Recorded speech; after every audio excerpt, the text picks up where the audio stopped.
Bonjour à tous, je suis Pierre Beaupère, je suis cavalier professionnel et professeur de dressage et j'ai lancé cette série de vidéos de questions-réponses parce qu'on avait énormément de questions par mail de la part de la communauté qui s'est créée autour de PRB Dressage et de lecteurs des livres, mais aussi de cavaliers qui n'avaient pas lu les livres.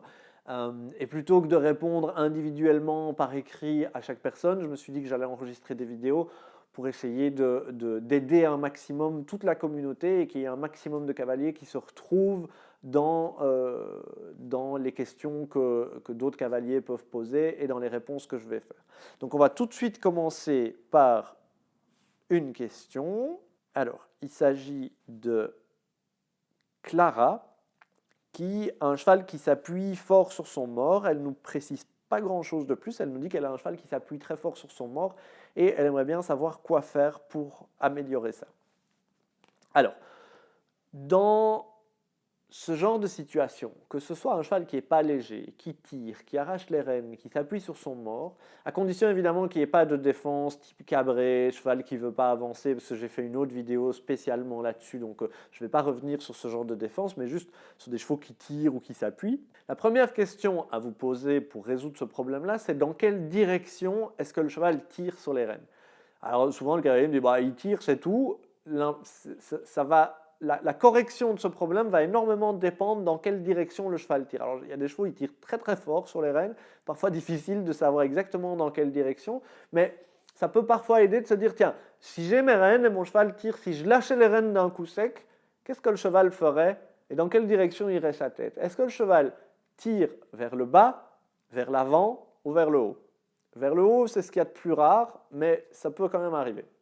En règle générale, un cheval qui tire vers le bas est plutôt un cheval qui est en déséquilibre. Ça veut dire que c'est un cheval qui est sur les épaules, ce qu'on appelle sur les épaules. Un cheval qui a tendance à tirer vers l'avant, à vouloir tirer son bout du nez droit devant, c'est plutôt un cheval qui est dans la résistance contre la main du cavalier et contre une attitude ronde et contre la mise en main. Et un cheval qui veut vraiment lever la tête et renverser son encolure, c'est un cheval qui creuse son dos. Et l'origine du problème est plutôt au niveau de son dos plus qu'au niveau du contact avec les rênes. Alors évidemment, je vais vous donner maintenant quelques pistes de travail par rapport à ces différentes situations. Tout ça est beaucoup plus développé dans le livre Équilibre et rectitude, où vraiment on va de manière assez profonde et assez détaillée dans les différentes manières de corriger ce genre de problème. Mais en tout cas, ce que je peux vous en dire, c'est que si le cheval a tendance à s'appuyer, à tirer sur les rênes vers le bas, ça veut dire donc qu'il est en déséquilibre. Ce qu'il faut, c'est améliorer son équilibre en priorité. Ce qui va améliorer son équilibre d'un cheval qui est très fort sur les épaules, principalement, la chose de base, alors évidemment, il y a plein d'autres manières d'encore améliorer l'équilibre d'un cheval, mais la chose la plus basique, la plus facile à faire, sont les transitions descendantes. La transition descendante la plus facile à faire, c'est la transition du pas à l'arrêt et du trot au pas. Donc, il va falloir faire énormément de ces transitions descendantes et votre but est d'arriver à deux choses. La première, c'est que vous sentiez que chaque transition descendante amène un meilleur équilibre sur le cheval. Ça veut dire cette sensation que l'arrière s'abaisse, l'avant se remonte. Hors de toute mise en main dans un premier temps, ce qu'on veut, c'est simplement rétablir cette logique dans la tête du cheval qu'une transition descendante, ça ne sert pas à tirer encore plus fort sur les rênes, ça sert à mettre plus de poids derrière. Et la deuxième chose, c'est que petit à petit, ce soit votre position qui soit capable de gérer ça, donc votre buste, plus que vos mains, c'est ça qui va rendre le cheval indépendant de la main. Et donc on va faire des transitions, ce que j'appelle les transitions 3-2-1 et 1-2-3, c'est qu'on va au pas simplement commencer à donner un premier signal par la position uniquement, simplement en se redressant, en s'asseyant un peu plus lourd dans la selle. Deuxième étape, on va se faire encore plus lourd dans la selle, on va commencer à très délicatement refermer un tout petit peu les doigts sur les rênes et si le cheval ne s'est toujours pas arrêté à ce signal-là, à ce moment-là, on l'arrête par la main en fermant les doigts sur les rênes, si nécessaire en relevant légèrement la main pour ne pas devoir agir vers l'arrière et tirer vers l'arrière, donc toujours vers le haut au lieu de vers l'arrière. Et c'est la répétition de cette proposition qu'on fait au cheval de s'arrêter avant que la main agisse, en s'arrêtant uniquement par la position, qui va faire que le cheval va avoir son intérêt à lui à s'arrêter avant que vous l'embêtiez avec vos mains et qui va faire que vous allez le sensibiliser à vos aides d'opposition et qu'il faut penser que le buste, la position du cavalier, c'est ce qui doit gérer l'équilibre du cheval. Ça n'est pas le boulot idéalement de la main. La main, elle a juste pour indiquer au cheval dans quelle attitude il doit se trouver, à quelle hauteur d'encolure il doit se trouver et dans quel type de mise en main il doit se trouver. Donc ça, c'est la manière dont on va corriger un cheval qui tire vers le bas, c'est en améliorant son équilibre et en raffinant de plus en plus cet équilibre. Alors ce qui peut se passer, et je profite maintenant de le dire, c'est que on va passer d'un cheval qui tire vers le bas, quand on va améliorer son équilibre, ce cheval-là va se retrouver en résistance, à tirer vers l'avant à ce moment-là. Donc il ne va plus chercher à s'appuyer sur le mors parce qu'il est en équilibre. Pour autant, ça ne veut pas dire qu'il va tout de suite se mettre en main et être super léger. Peut-être il est encore plein de contractions et que quand vous lui demandez de céder et de venir se mettre en main et s'arrondir, il n'y a absolument rien qui va se passer. Le cheval va même, plus vous fermez les doigts, plus il va tirer sur les rênes. Dans ces cas-là, dans le cas du cheval qui tire vers l'avant, on est dans un problème de décontraction du cheval et du fait que le cheval n'a pas appris à céder à la pression. Alors, céder à la pression, ça veut dire quoi? Ça veut dire que quand je ferme mes doigts sur les rênes, je veux que le cheval apprenne à lâcher la pression et à décontracter sa mâchoire. Et s'il décontracte sa mâchoire, il va décontracter son encolure par des jeux de chaînes musculaires. Je l'expliquerai certainement dans une autre vidéo. Par des jeux de chaînes musculaires, le fait que le cheval décontracte sa mâchoire va décontracter quasiment l'entièreté de son corps. Donc il faut que le cheval apprenne à céder à la pression. Et ce céder à la pression, c'est la même chose que si vous êtes à pied et que vous avez un licol et que vous agissez sur le licol vers l'arrière. Est-ce que votre cheval il fait ça contre la pression ou est-ce qu'il recule et qu'il suit cette pression? Donc, ça c'est déjà une bonne piste de travail, c'est est-ce qu'à pied, votre cheval cède à la pression?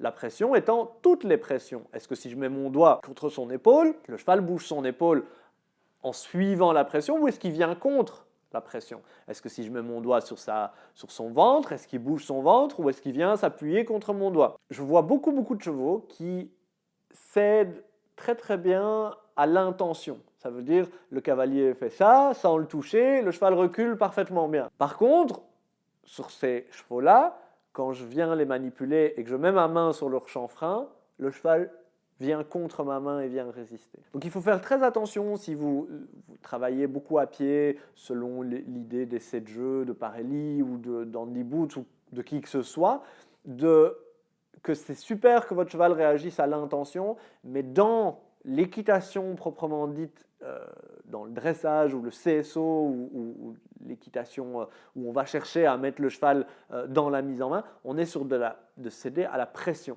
Donc il faut absolument que vous travaillez aussi à bien faire céder le cheval à la pression.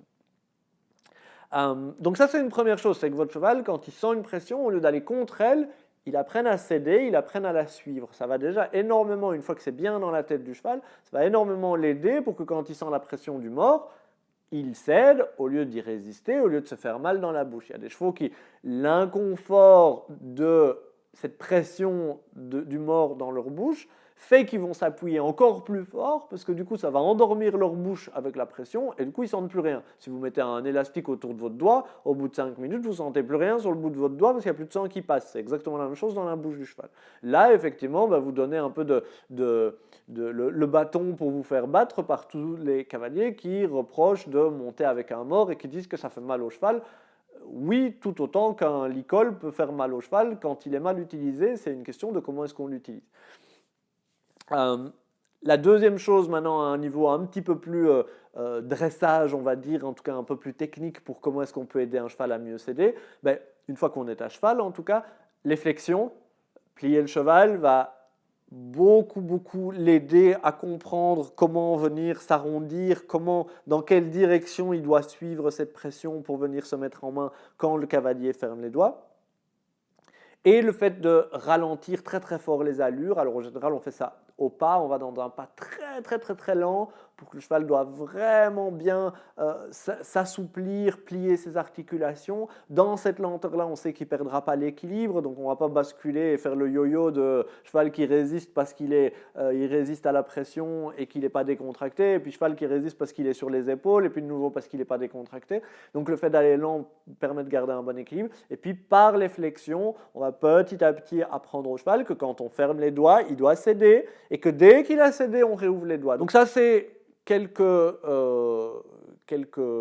pistes de travail pour un cheval qui résiste à la pression. Et la dernière chose, donc c'est ce que j'ai dit, qui est un peu plus rare, c'est le cheval qui va résister vers le haut, qui va résister vraiment pour se creuser. À ce moment-là, c'est souvent parce que le dos est creux. Donc première chose à faire, déjà, c'est vérifier si cette réaction-là ne vient pas d'un matériel qui n'est pas réglé, pas bien réglé en tout cas, comme toujours. Donc, est-ce que votre selle est bien adaptée? Est-ce qu'elle fait pas mal au dos du cheval? Parce que sinon, vous vous battez contre quelque chose qui est impossible à vraiment corriger, à vraiment aider le cheval à ce moment-là. Et puis simplement, c'est comment est-ce que vous pouvez aider votre cheval à mieux mettre son dos en place? En général, c'est dans des attitudes plus basses à ce moment-là, plus horizontales, voire à faire des extensions d'encolure, à la condition bien évidemment de garder le cheval dans un bon équilibre. Évidemment, il y a une notion à ce moment-là aussi de respect pour la main, où le cheval apprend à ne pas passer à travers la main. Ça va lui demander du coup de beaucoup plus engager ses muscles posturaux finalement, donc tous les muscles qui lui permettent de porter le cavalier sur son dos, pour ne pas qu'il laisse tomber son dos et que du coup, il veuille remettre la tête en l'air et qu'il passe à travers la main sans avoir de respect pour la main et qu'il arrache à ce moment-là les rênes au cavalier. Donc il y a vraiment une notion à ce moment-là que le cheval respecte suffisamment la limite que pose la main, qui est la longueur des rênes en réalité, pour que s'il a suffisamment de respect là-dessus, il va chercher la solution pour rester dans cette attitude ailleurs. Il va trouver cette solution dans ses muscles posturaux, donc dans ses abdominaux, dans les muscles de son ventre, dans les muscles de son dos. C'est ça qui va lui permettre de maintenir son attitude. Et évidemment, on se doute bien à quel point c'est extrêmement exigeant pour le cheval et que il faut faire ça à petite dose aussi, lui montrer petit à petit que dans une attitude plus basse, c'est plus facile pour lui de porter son cavalier sur le dos. Et comme je l'ai déjà dit dans une autre vidéo, cette idée du contact, lui remontrer aussi dans quelle direction doit aller le contact, que le contact, il doit en permanence être prêt à aller le chercher vers le bas et vers l'avant, qu'importe la hauteur à laquelle se trouve son encolure. Voilà, j'espère que ça vous apporte déjà des pistes de réflexion. C'est un sujet il y a moyen de faire 2 heures de vidéo rien que sur le sujet. Donc, j'ai essayé déjà d'aborder un petit peu cette idée de la direction du contact et la direction du problème quand le cheval s'appuie. J'espère que ça vous aidera déjà dans vos réflexions. Moi, je vous retrouve très bientôt pour une nouvelle session de questions-réponses. N'hésitez pas à laisser en commentaire vos suggestions, vos questions. Si vous avez des questions par rapport à cette vidéo, n'hésitez pas à la laisser en commentaire. Que ce soit moi ou les membres de mon équipe, on lit absolument tous les commentaires. On y répondra dans d'autres vidéos de questions-réponses. Si vous avez une question ou une difficulté que vous rencontrez avec votre cheval et que vous voulez que j'y réponde via ces séances de questions-réponses. Si vous avez une question ou une difficulté avec votre cheval et que vous voulez que j'y réponde via ces sessions de questions-réponses, vous pouvez laisser votre question soit en commentaire à cette vidéo, soit par mail via le site prbdressage.com. La seule chose que je vous demande, c'est d'essayer de rester le plus général possible et de n'être spécifique sur votre cheval que si vraiment c'est important pour le problème que vous rencontrez. Comme ça, on essaie de rester le plus global possible. On va essayer du coup qu'un maximum de cavaliers se retrouvent dans votre question et que ces vidéos puissent aider un maximum de cavaliers au sein de la communauté. D'ailleurs, si ces vidéos vous aident, n'hésitez pas à le mettre dans les commentaires. Ça me fait très plaisir de lire des commentaires quand je vois que ce que je fais a aidé des cavaliers. J'adore ça et ça me motive énormément à continuer à le faire. N'hésitez pas à identifier des amis qui peuvent avoir ce souci-là avec leur cheval si vous pensez que ça peut les aider. Et moi, je vous retrouve très bientôt pour d'autres vidéos de questions-réponses. À bientôt!